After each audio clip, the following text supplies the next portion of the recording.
C'est le coup de feu dans cette brasserie chic de la capitale. À la carte, une entrée en apparence plutôt banale, dont les habitués sont friands. Quand on ouvre la carte, la première chose qu'on lit, c'est l'œuf mayonnaise du Grand Bistrot. C'était un plat qui était considéré comme trop rustique et qui était tombé en désuétude.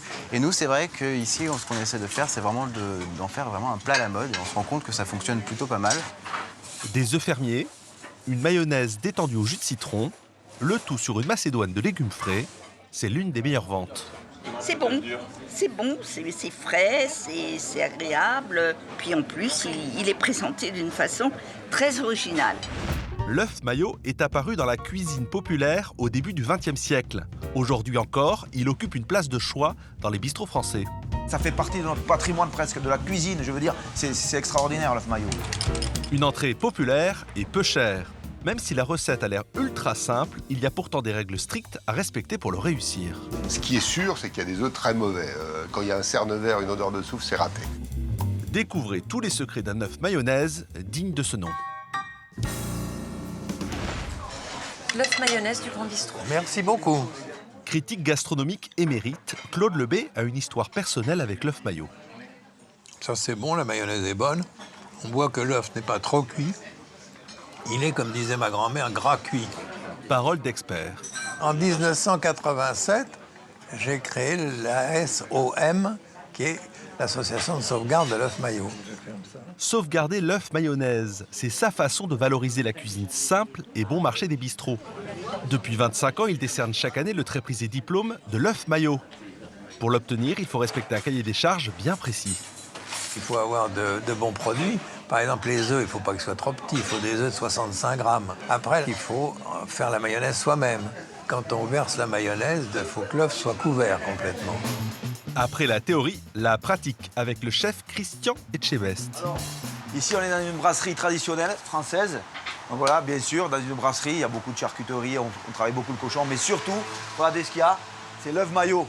Le vrai œuf mayo. Je vais vous faire ça, moi, aujourd'hui. Première étape, la mayonnaise. On va mettre 3 jaunes d'œufs. Là, on mélange ces jaunes d'œufs. On va mettre une bonne cuillère de moutarde. Là, on a bien mélangé. Et là, on va incorporer petit à petit l'huile, tout doucement. Tout doucement, tout doucement. Et regardez la mayonnaise, elle est en train de prendre, là. Mais là, la meilleure astuce pour faire une bonne mayonnaise, il faut le savoir, c'est le matériel. Il faut un vrai fouet. Il faut un vrai cul de poule ou un saladier. Moi, ma mère, je vais lui monter la mayonnaise à la fourchette. Elle y arrive. Mais bon, voilà, je veux dire, regardez comme elle est belle. Pour la rendre plus coulante, le chef a sa technique. On a pris de la crème liquide et on l'a fouettée. Et ça fait de la crème montée. Et ça va aérer un petit peu aussi la mayonnaise. Alors, regardez les œufs, ça y est. 10 minutes. J'ai mis quelques glaçons pour arrêter la cuisson.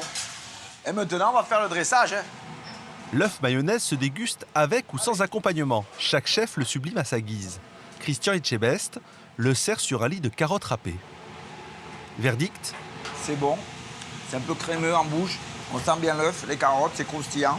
Moi, c'est un plat parfait pour moi. Un plat parfait à condition de ne pas louper la cuisson des œufs durs. Cela peut sembler inratable et pourtant. Hervé Tiss, physico-chimiste et inventeur de la cuisine moléculaire, va nous montrer qu'il ne faut pas prendre cette étape à la légère.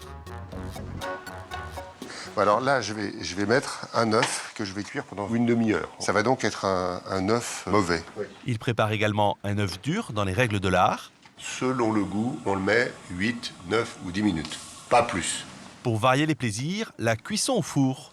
Au moins 1 heure à 65 degrés. Je pars me promener.